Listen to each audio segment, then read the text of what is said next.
After weeks of unexplained murders, the ominous unknown killer is still on the rise. After little evidence has been found, a young boy states that he survived one of the killer's attacks and bravely tells his story.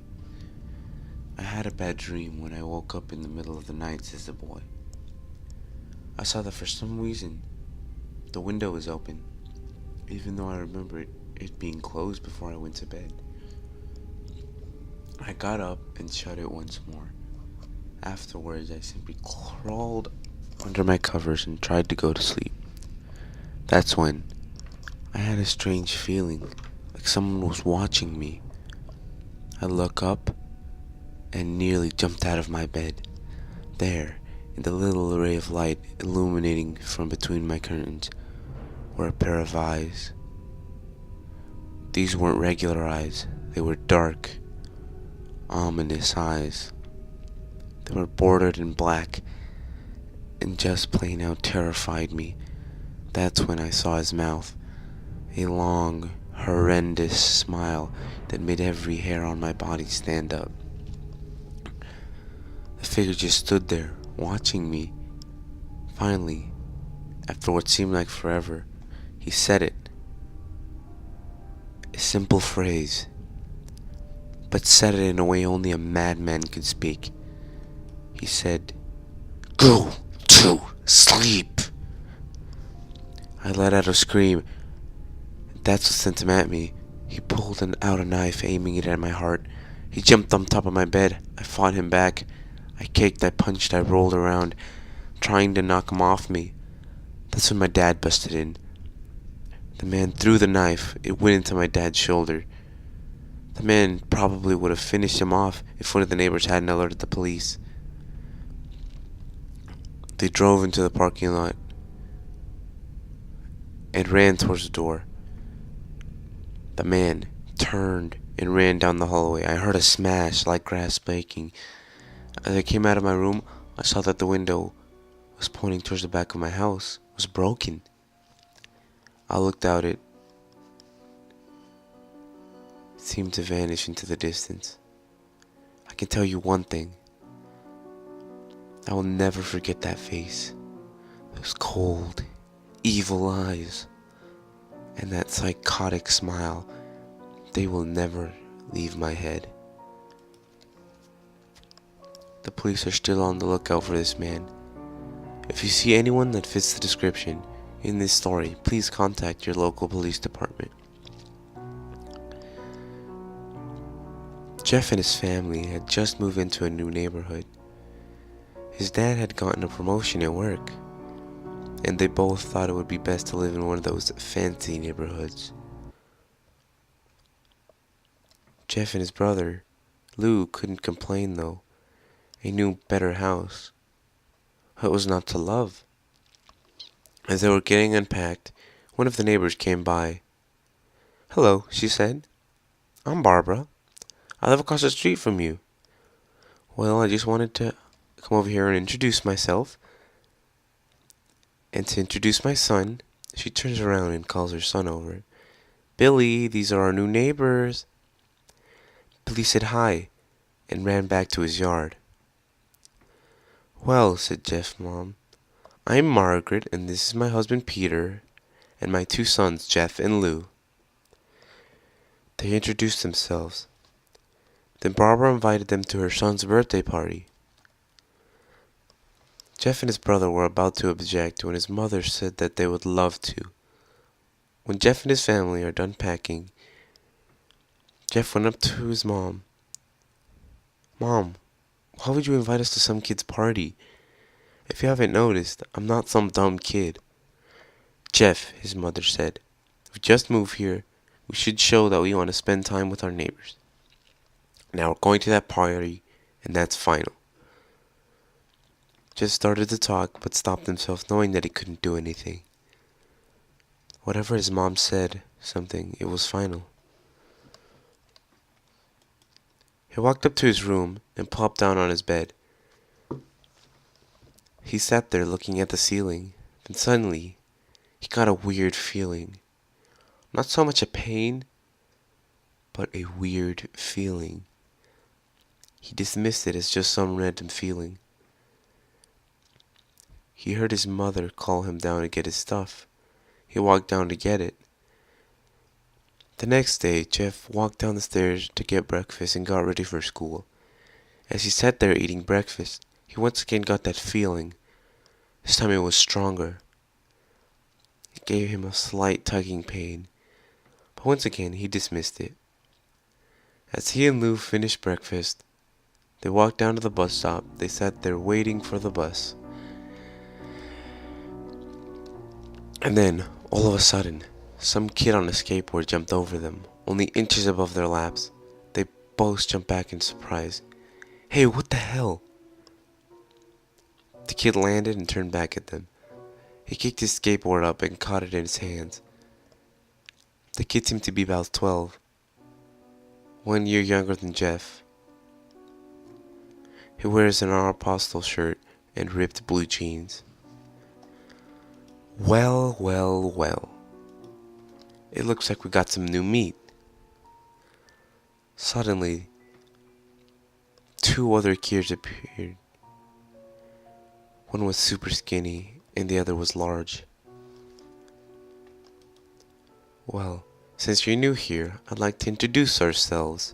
Over there is Keith. Jeff and Lou noticed over to the skinny kid. He had a dopey face, the one you'd expect a sidekick to have, and he's Troy. They looked over at the fat kid. Talk about a tub of lard. This kid looked like he hadn't exercised since he was crawling. "And I," said the first kid, "am Randy. Now for all the kids in this neighborhood, there's a small price for bus fare, if you catch my drift." Lou stood up, ready to punch the lights out of this kid when his friends pulled a knife on him. "I had hoped you would be more cooperative, but it seems like we must do this the hard way." The kid walked up to Lou and took his wallet out of his pocket. Jeff got that feeling again.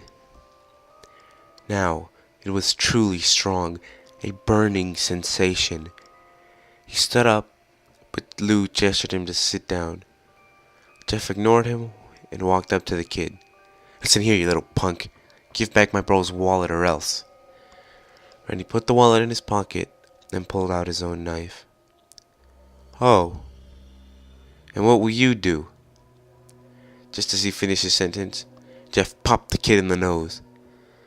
As Randy reached for his face, Jeff grabbed the kid's wrist and broke it off.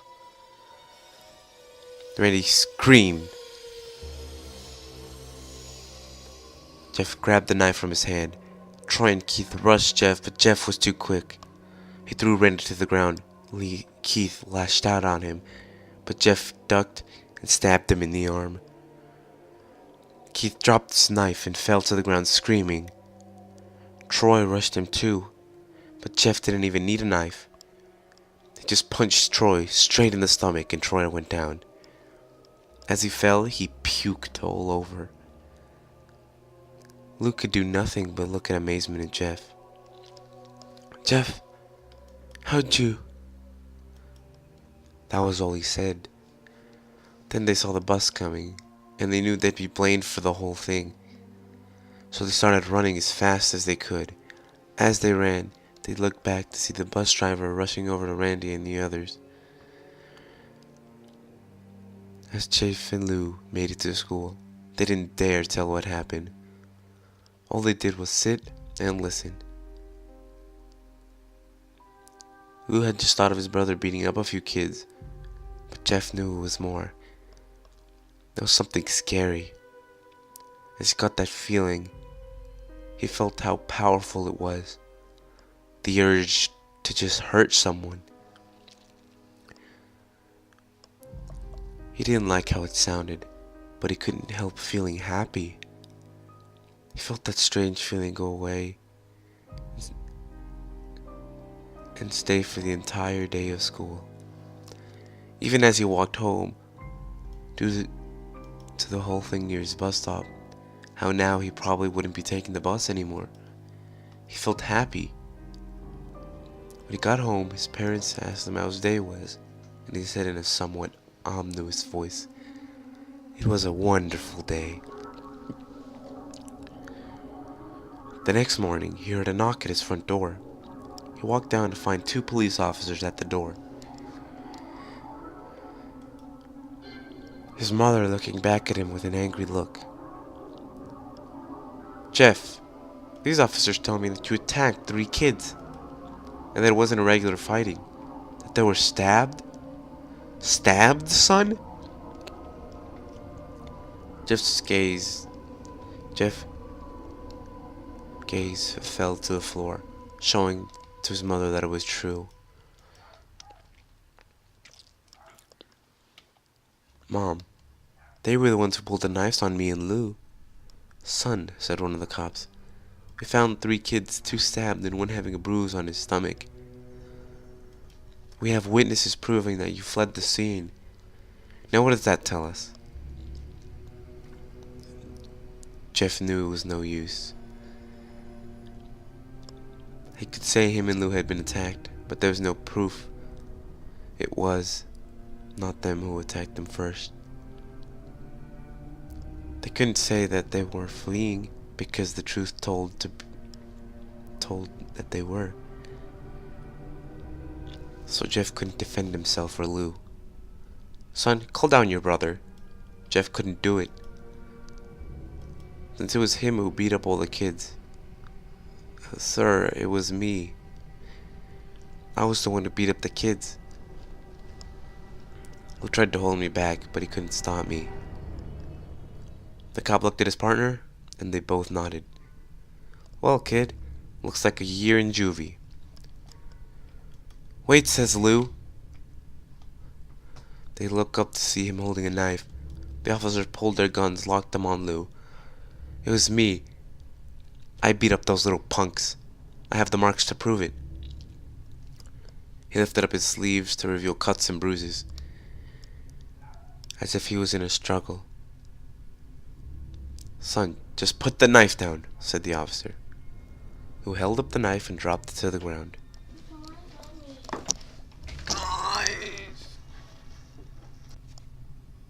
He put up his hands and walked over to the cops. "No, Lou, it was me. I did it."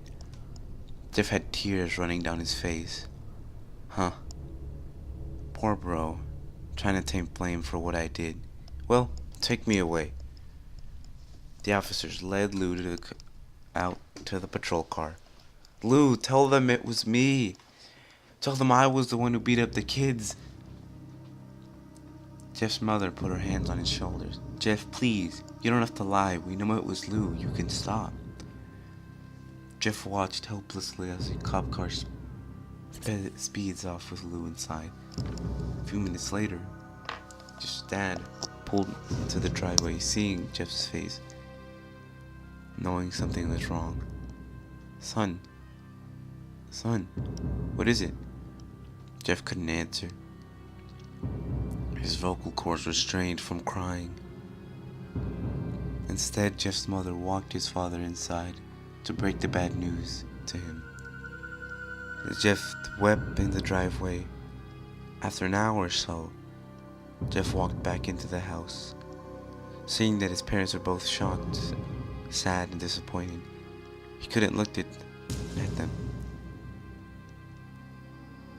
He couldn't see how they thought of Lou when it was his fault. He just went to sleep, trying to get the whole thing off his mind. 2 days went by with no word from Lou at GDC. No friends to hang out with. Nothing but sadness and guilt. That is until Saturday, when Jeff is woke up by his mother.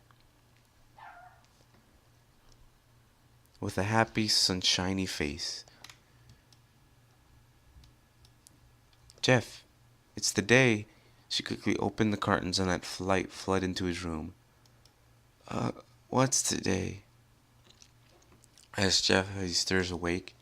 "Why, it's Billy's party." He said, "Mom, you're joking, right?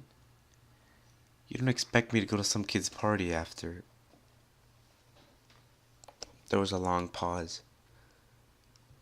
Jeff, we both know what happened. I think this party could be the thing that brightens up the past days. Now get dressed.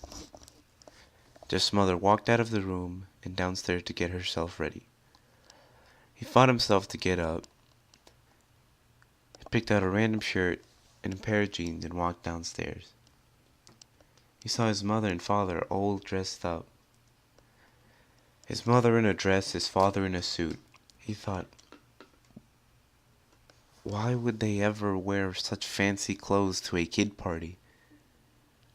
Son, that's all you're gonna wear? Said Jeff's mom. Better than wearing too much, he said. His mother pushed down the feeling to yell at him and hid it with a smile. Now, Jeff, we may be overdressed, but this is how you go if you want to make a first impression, said his father. Jeff grunted and went back to his room. I don't have any fancy clothes, he yelled. Just pick out something, called his mother. He looked around in his closet for what he would call fancy. He found a pair of black dress pants he had for special occasions and an undershirt. He couldn't find a shirt to go with it. He looked around and found only striped patterned shirts, none of which go with dress pants. Finally, he found a white hoodie and put it on. You're wearing that? They both said. His mother looked at her watch. Oh, no time to change. Let's just go, she said as she herded Jeff and his father out the door. They crossed the street over to Barbara's and Billy's house. They knocked at the door, and appeared Barbara, just like his parents, way overdressed. As they walked inside, all Jeff could see were adults, no kids. The kids are out in the yard, Jeff. How about you go out and meet some of them? Said Barbara. Jeff walked outside to a yard full of kids. They were running around in weird cowboy costumes, shooting each other with plastic guns. He might as well be standing at a Toys R Us. Suddenly, a kid came up to him and handed him a toy gun and a hat. Hey, wanna play? He said. Ah, no, kid, I'm way too old for this stuff. The kid looked at him with that weird puppy dog face. Please, said the kid. Fine, said Jeff. He put on the hat and started pretending to shoot at the kids. At first, he thought it was totally ridiculous, but then he actually started to have fun. It might not have been super cool, but it was the first time he did anything that took off his mind of Lou. So he played with the kids for a while until he heard a weird noise. A weird rolling noise. Then it hit him. Randy, Troy, Keith all jumped over the fence in their skateboards. Jeff dropped the fake gun and ripped off the hat. Randy looked at Jeff with burning hatred. Hello. Jeff, is it? He said. We have some unfinished business. Jeff saw his bruised nose. I think we're even. I beat the crap out of you and you get my brother sent to GDC. Randy got an angry look in his eyes. Oh no, I don't go for even. I go for winning. You may have kicked our asses that one day, but not today. As he said that, Randy rushed at Jeff. They both fell to the ground. Randy punched him in the nose. Jeff grabbed him by the ears and headbutted him. Jeff pushed off him, and they both rose to their feet. Kids were screaming and parents were running out of the house. Troy and Keith pulled out guns out of their pockets. No one interrupts or guts fly, they said. Randy pulled a knife on Jeff and stabbed it into his shoulder. Jeff screamed and he fell on his knees. Jeff started kicking him in the face. After 3 kicks, Jeff grabs hold of his foot and twists it, causing Randy to fall on the floor. Jeff stood up and walked towards the back door. Troy grabbed him. Need some help? He picks up Jeff by the collar and throws him through the patio door. As Jeff tries to stand, he's kicked down to the ground. Randy repeatedly starts kicking Jeff until he starts coughing up blood. Come on, Jeff, fight me. He picks up Jeff and throws him into the kitchen. Randy sees a bottle of vodka on the counter and smashes the glass over Jeff's head. Fight! He throws Jeff back into the living room. Come on, Jeff, look at me! Jeff glances up, his face riddled with blood. I was the one who got your brother sent to GDC. And now you're going to sit there and let him rot in there for a whole year? You should be ashamed. Jeff starts to get up. Oh, finally you stand and fight. Jeff is now on his feet. Blood and vodka on his face. Once again, gets a strange feeling. The one he hasn't felt for a while. Finally, he's up, says Randy as he runs at Jeff. That's when it happens. Something inside Jeff snaps. All rational thinking is gone. All he can do is kill. He grabs Randy and pile drives him onto the ground. He gets on top of him and punches him straight in the heart. The punch causes Randy's heart to stop. As Randy grasps for breath, Jeff hammers down on him. Punch after punch. Blood gushes from Randy's body until he's taken one final breath and dies. Everyone is looking at Jeff now. The parents, the kids, even Troy and Keith. Although they easily break their gaze and point their guns at Jeff, Jeff sees the guns trained on him and he runs for the stairs. As he runs, Troy and Keith let out fire on him, missing each shot. Jeff runs upstairs. He hears Troy and Keith follow him up from behind. As they let out their final rounds of bullets, Jeff ducks into the bathroom. He grabs a towel rack and rips it off the wall. Troy and Keith race in, knives ready. Troy swings his knife at Jeff, who backs away and bangs the towel rack into Troy's face. Troy goes down hard, and now all that's left is Keith. He's more agile than Troy though, and ducks when Jeff swings the towel rack. He dropped the knife, and Jeff grabbed him by the neck. He pushed them up to the wall. A thing of bleach fell down on them both from the top shelf. It burnt both of them. They both started to scream. Jeff wiped his eyes as best he could. He pulled back the towel rack and swung it back at Keith's head. As he lay there bleeding to death, he let out an ominous smile. What's so funny? Asked Jeff. Jeff pulled out a lighter and switched it on. What's so funny, he said, is that you're covered in bleach and alcohol. Jeff's eyes widened as Keith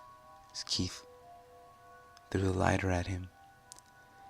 As soon as the flame made contact with him, the flames ignited the alcohol in the vodka. While the alcohol burned him, the bleach bleached his skin. Jeff let out a terrible screech as he caught on fire. He tried to roll on the floor, but it was no use. The alcohol had made him into a walking inferno. He ran down the hall and fell down the stairs. Everybody started screaming as they saw Jeff, now a man on fire. Dropped to the ground, nearly dead. The last thing Jeff saw was his mother and the other parents trying to extinguish the flame. That's when he passed out. When Jeff woke up, he had a cast wrapped around his face.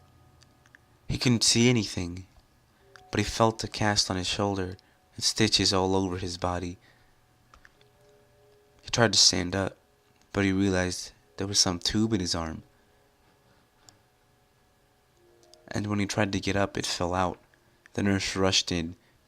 "I don't think you can get out of bed just yet," she said, as she put him back in his bed and reinserted the tube. Jeff sat there with no vision, no idea of what his surroundings were. Finally, after hours, he heard his mother. "Honey, are you okay?" she asked.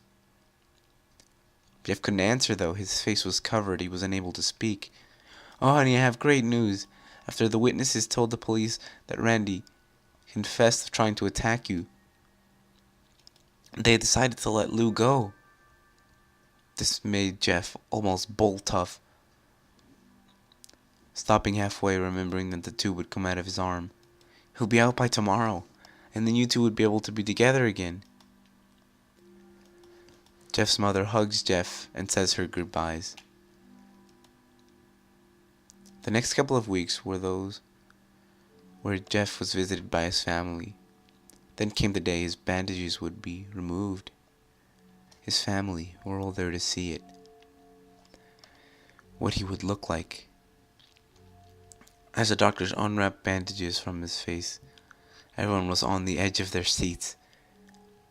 They waited until the last bandage was holding the cover on his face was almost removed. "Let's hope for the best," said the doctor. He quickly pulls the cloth, letting the rest fall from Jeff's face. Jeff's mother screams at the sight of his face. Lou and Jeff's dad stare, awestruck, at his face. What? What happened to my face?" Jeff said. He rushed out of bed and ran to the bathroom. He looked in the mirror and saw the cause of distress. His face. It's horrible. His lips were burnt to a deep shade of red. His face was turned into a pure white color. His hair stinged from brown to black. He slowly put his hand to his face. It had sort of a leathery feel to it now. He looked back at his family, then back at the mirror. "Jeff," said Lou, "it's not that bad." "Not bad?" said Jeff. "It's perfect." His family were equally surprised. Jeff started laughing uncontrollably. His parents noticed that his left eye and his hand were twitching. Jeff, are you okay?" "Okay? I haven't felt more happy." "Look at me. This face goes perfectly with me." He couldn't stop laughing. He stroked his face, feeling it. Looking at the mirror. "What caused this?"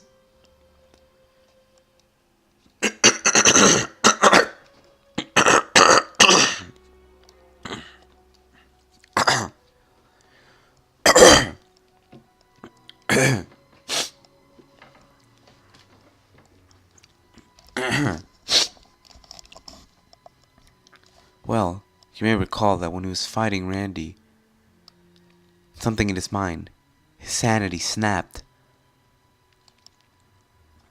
Now he was left with a crazy killing machine. That is, his parents didn't know. "Doctor," Jeff's mom said, is my son alright? You know, in the head?" "Oh, yes. This behavior is typical for patients who have taken a large amount of painkillers. If his behavior doesn't change in a few weeks, bring him back here and we'll give him a psychological test." "Oh, thank you, doctor." Jeff's mom went over to Jeff. "Jeff, sweetie, it's time to go." Jeff looks away from the mirror, his face still formed into a crazy smile. "Okay, mommy." His mother looked at him by the shoulder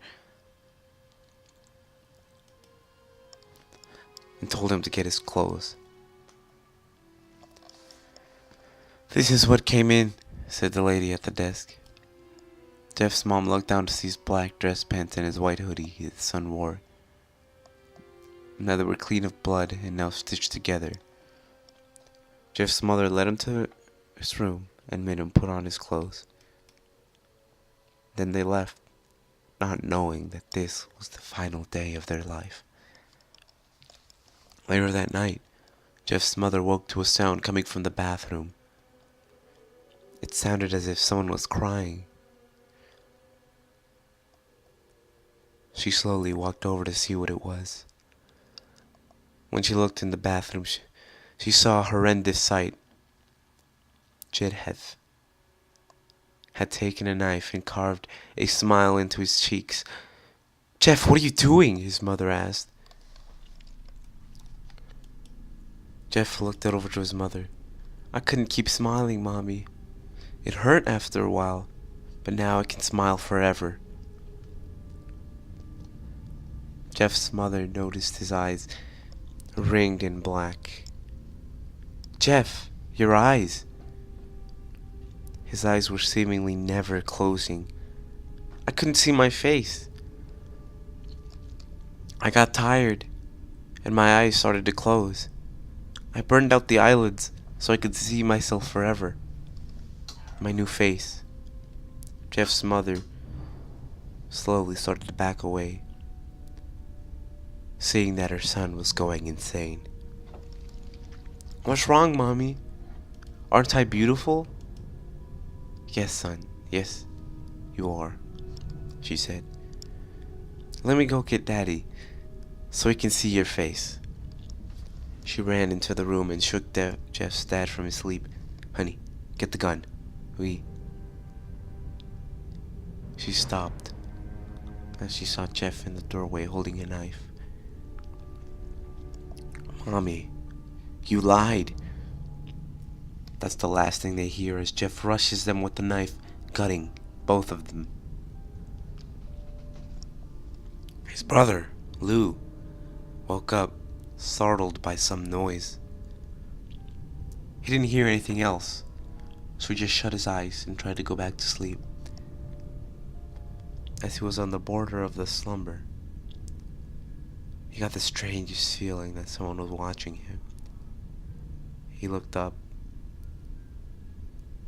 Before Jeff's hand covered his mouth,